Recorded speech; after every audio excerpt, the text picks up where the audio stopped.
तो यूट्यूब के channel heavy scholar पर आप सभी का स्वागत है।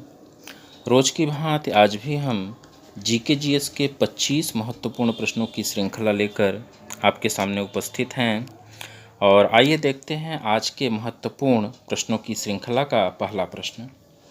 पहला प्रश्न है, अंतरिक्ष आयोग की स्थापना कब हुई? ए विकल्प दिया हुआ है 1972, बी दिया हुआ है 1977, सी दिया हुआ है 1980 और डी दिया हुआ है 1991। तो इसके सही उत्तर की अगर हम बात कहें तो अंतरिक्ष आयोग की स्थापना सन 1972 ईस्वी में हुआ था, अतः हमारा ए विकल्प सही होगा। आगे बढ़ते हैं दूसरे प्रश्न की तरफ और दूसरा प्रश्न हमारे स्क्रीन पर आ चुका है। सुनामी चेतावनी का केंद्र कहाँ है? ए है मुंबई, बी है हैदराबाद, सी है ट्रॉम्बे और डी है दिल्ली। तो सुनामी चेतावनी का केंद्र हैदराबाद में स्थित है, अतः हमारा बी विकल्प सही होगा। आगे बढ़ते हैं तीसरे प्रश्न की तरफ और तीसरा प्रश्न है, राष्ट्रीय कृषि अनुसंधान केंद्र कहाँ है? ए विकल्प है अहमदाबाद, बी है मुंबई, सी है दिल्ली और डी है गुजरात। तो राष्ट्रीय कृषि अनुसंधान केंद्र दिल्ली में स्थित है, अतः हमारा सी विकल्प सही होगा। चौथा प्रश्न हमारे स्क्रीन पर आ चुका है, राष्ट्रीय औषधि अनुसंधान केंद्र कहाँ है? राष्ट्रीय औषधि अनुसंधान केंद्र ए विकल्प है वाराणसी, बी है इलाहाबाद, सी है लखनऊ और डी है कलकत्ता। तो इसके सही आंसर की बात हम कहें तो सी विकल्प होगा लखनऊ। आगे बढ़ते हैं पांचवें प्रश्न की तरफ और पांचवा प्रश्न हमारे स्क्रीन पर है, केंद्रीय चावल अनुसंधान केंद्र कहाँ है? ए विकल्प दिया हुआ है कटक, बी दिया हुआ है मनीला, सी दिया हुआ है वाराणसी और डी दिया हुआ है शिमला। तो केंद्रीय चावल अनुसंधान केंद्र की अगर हम बात करें तो कटक में स्थित है, अतः हमारा ए विकल्प सही होगा। छठे प्रश्न की तरफ बढ़ते हैं और छठा प्रश्न है, राष्ट्रीय डेयरी अनुसंधान केंद्र कहाँ है? राष्ट्रीय डेयरी अनुसंधान केंद्र कहाँ है? ए विकल्प दिया हुआ है करनाल हरियाणा, बी दिया हुआ है ट्रॉम्बे महाराष्ट्र, सी दिया हुआ है मुंबई और डी दिया हुआ है गुजरात। तो इसके सही आंसर की अगर हम बात करें तो करनाल हरियाणा में डेयरी अनुसंधान केंद्र स्थित है। आगे बढ़ते हैं सातवें प्रश्न की तरफ। सातवां प्रश्न है, पहला राष्ट्रीय खेल विश्वविद्यालय कहाँ खोला गया? ए विकल्प दिया हुआ है मणिपुर, बी दिया हुआ है हरियाणा, सी दिया हुआ है पटियाला और डी दिया हुआ है लखनऊ। तो पहला राष्ट्रीय खेल विश्वविद्यालय की हम बात कहें तो ये मणिपुर में स्थित है, मणिपुर में खोला गया था। आगे बढ़ते हैं आठवें प्रश्न की तरफ और आठवां प्रश्न है, राष्ट्रीय पर्यावरण अभियांत्रिकी अनुसंधान केंद्र कहाँ स्थित है? ए है नागपुर, बी है मणिपुर, सी है तेलंगाना और डी है आंध्र प्रदेश। तो राष्ट्रीय पर्यावरण अभियांत्रिकी अनुसंधान केंद्र नागपुर में स्थित है, अतः हमारा ए विकल्प सही होगा। आगे बढ़ते हैं नौवें प्रश्न की तरफ और नौवां प्रश्न है, राष्ट्रीय गन्ना अनुसंधान केंद्र कहाँ है? ए है राजमुंदरी, बी है कोयम्बटूर, सी है तेलंगाना, सी है मेहसाना और डी है तारापुर। तो राष्ट्रीय गन्ना अनुसंधान केंद्र की हम बात करें तो यह कोयम्बटूर में स्थित है, अतः हमारा बी विकल्प सही होगा। आगे बढ़ते हैं 10वें प्रश्न की तरफ। 10वां प्रश्न है, कलपक्कम परमाणु शोध संस्थान कहाँ स्थित है? ए विकल्प है गुजरात, बी है मुंबई, सी है तमिलनाडु और डी है कर्नाटक। इसके सही आंसर की हम अगर बात कहें तो कलपक्कम परमाणु केंद्र तमिलनाडु में स्थित है, अतः हमारा सी विकल्प सही होगा। साथियों, ये जो यूपी स्पेशल की क्लास हमने शुरू की है, इसमें किस तरह के प्रश्न हैं, क्या आपके परीक्षा के लिए महत्वपूर्ण हैं, उपयोगी हैं, हमें निश्चित रूप से कमेंट के माध्यम से बताइएगा। चैनल पर हमारे आप नए हैं तो इसे सब्सक्राइब ज़रूर करिएगा, लाइक करिएगा और वीडियो को शेयर निश्चित रूप से करिएगा, ताकि यह वीडियो उन लोगों तक भी पहुंच सके जो परीक्षा की तैयारी में लगे हुए हैं। आइए बढ़ते हैं आगे 11वें प्रश्न की तरफ। 11वां प्रश्न है, नरौरा परमाणु केंद्र की स्थापना किस प्रधानमंत्री के समय हुई? ए विकल्प दिया हुआ है इंदिरा गांधी, बी दिया हुआ है राजीव गांधी, सी दिया हुआ है मनमोहन सिंह और डी दिया हुआ है जवाहरलाल नेहरू। तो नरौरा परमाणु केंद्र की स्थापना पूछा जा रहा है किस प्रधानमंत्री के समय हुआ? तो उस समय के तत्कालीन प्रधानमंत्री राजीव गांधी थे, अतः हमारा बी विकल्प सही होगा। नरौरा परमाणु केंद्र कहाँ पर स्थित है? तो आइए हम लोग जान लेते हैं। यह जो है बुलंदशहर में स्थित है नरौरा परमाणु केंद्र। आगे बढ़ते हैं 12वें प्रश्न की तरफ।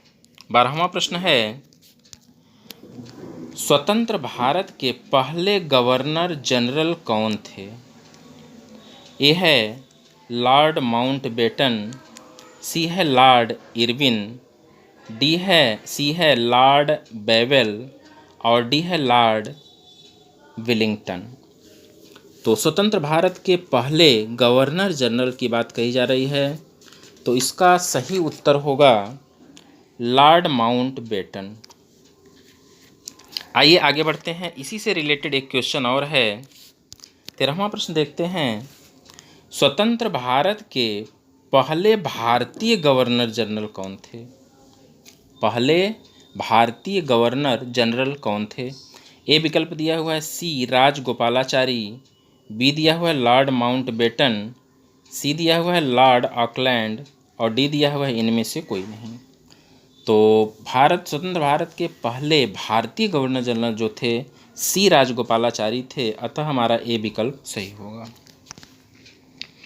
आगे बढ़ते हैं 14वें प्रश्न की तरफ। प्रथम वित्त आयोग का गठन कब हुआ?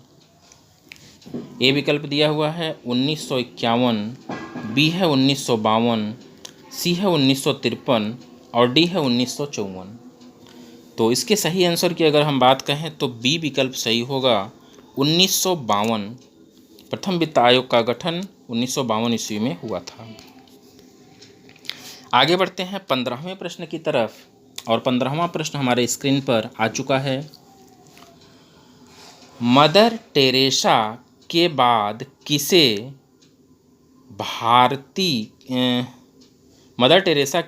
भारतीय को शांति का नोबेल पुरस्कार दिया गया? प्रश्न पूछा जा रहा है, मदर टेरेसा के बाद किस भारतीय को शांति का नोबेल पुरस्कार दिया गया? ए विकल्प है राधा कृष्णन, बी दिया हुआ है फली नारिमान, सी दिया हुआ है पी सदाशिवम, डी दिया हुआ है कैलाश सत्यार्थी। तो इसके सही आंसर की अगर हम बात कहें तो कैलाश सत्यार्थी हैं, जिन्हें कि मदर टेरेसा के बाद, जो कि भारतीय हैं, मदर टेरेसा के बाद इन्हें ही शांति का नोबेल पुरस्कार मिला है। यह पुरस्कार इन्हें कब मिला था ये हम लोग जान लेते हैं। तो कैलाश सत्यार्थी को 2014 में यह शांति का नोबेल पुरस्कार इन्हें मिला था। आइए आगे बढ़ते हैं और एक क्वेश्चन इसी में देख लेते हैं। 2024 में शांति का नोबेल पुरस्कार किसे दिया गया? ठीक है ना। 2024 में शांति का नोबेल पुरस्कार किसे दिया गया? तो हिदा नक्यो को दिया गया है। किसको दिया गया है?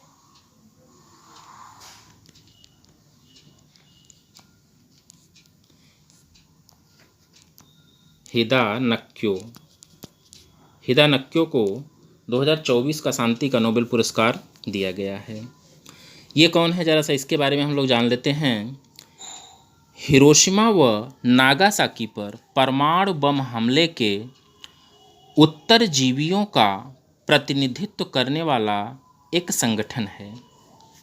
ठीक है, हिदा नक्यो जो है हिरोशिमा व नागासाकी पर परमाणु बम हमले के उत्तरजीवियों का प्रतिनिधित्व करने वाला एक संगठन है।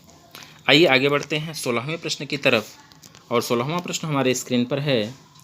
2023 के ICC one day player of the year कौन है? ए विकल्प दिया हुआ है विराट कोहली, बी दिया हुआ है रोहित शर्मा, सी दिया हुआ है दीपक चाहर और डी दिया हुआ है कोई नहीं। तो 2023 के ICC one day player of the year कौन हैं? तो इसके सही उत्तर की अगर हम बात करें तो रोहित शर्मा हैं, अतः हमारा बी विकल्प सही होगा। 17वां प्रश्न हमारे स्क्रीन पर आ चुका है। ऑस्कर पुरस्कार के लिए नामित होने वाली पहली फिल्म कौन थी?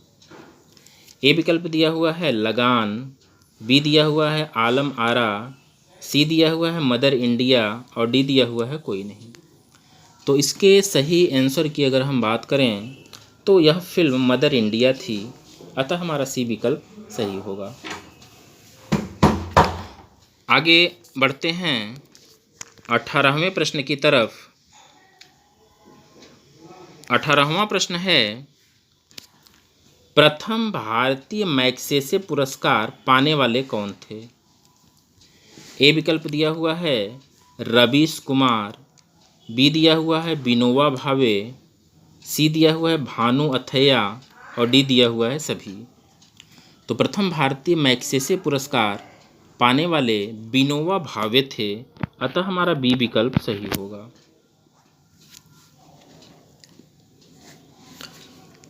मैग्सेसे पुरस्कार जो है कौन सा देश प्रदान करता है? तो मैग्सेसे पुरस्कार जो है मनीला जिसे हम लोग फिलीपींस के नाम से जानते हैं,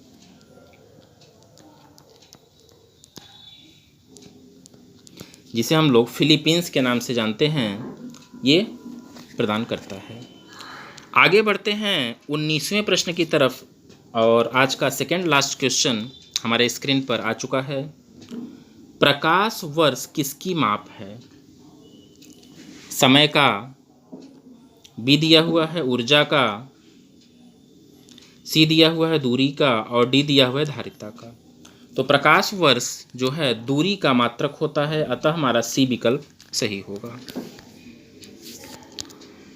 आगे बढ़ते हैं 20वें प्रश्न की तरफ। और आज के सेशन का अंतिम और लास्ट प्रश्न है, महान कलाकृति किसने बनाई?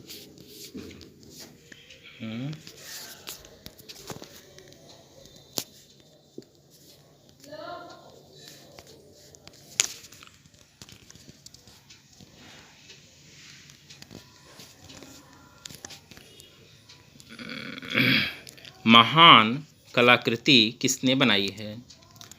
तो महान कलाकृति, ये थोड़ा सा प्रश्न मुझे गड़बड़ लग रहा है। महान कलाकृति मोनालिसा होना चाहिए था यहाँ पर,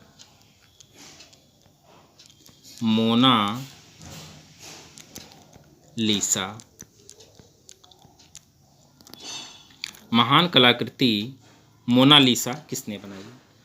तो ए विकल्प दिया हुआ है माइकल एंजिलो, बी दिया हुआ है ध्यूसा, सी दिया हुआ है लियोनार्डो दा विंची और डी दिया हुआ है रैफेल।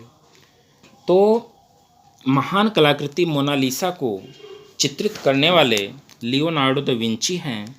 अतः हमारा सी विकल्प सही होगा। अतः हमारा सी विकल्प सही होगा। तो साथियों, कैसे रहे प्रश्न आज के, हमें कमेंट के माध्यम से ज़रूर बताइएगा। चैनल पर आप नए हैं तो चैनल को लाइक सब्सक्राइब करिएगा, वीडियो को शेयर करिएगा। धन्यवाद।